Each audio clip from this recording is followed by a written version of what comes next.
maju. Iya, selamat dan sukses atas terpilihnya pengurus PBB Ranting Sena.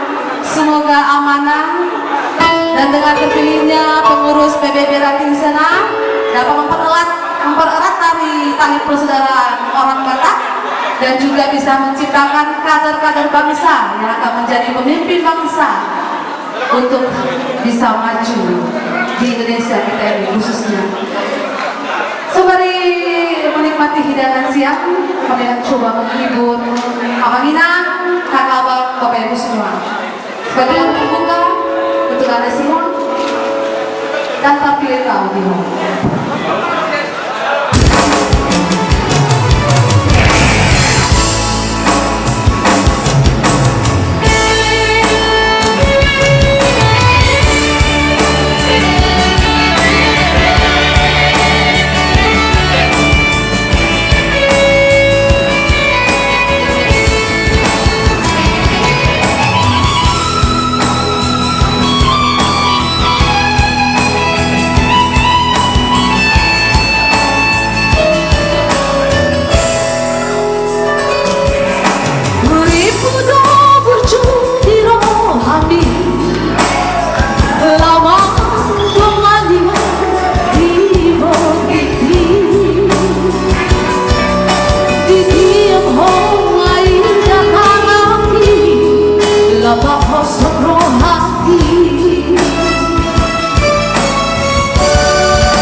Karena sudah ada beberapa yang sudah selesai makan. Aku mau coba dulu ya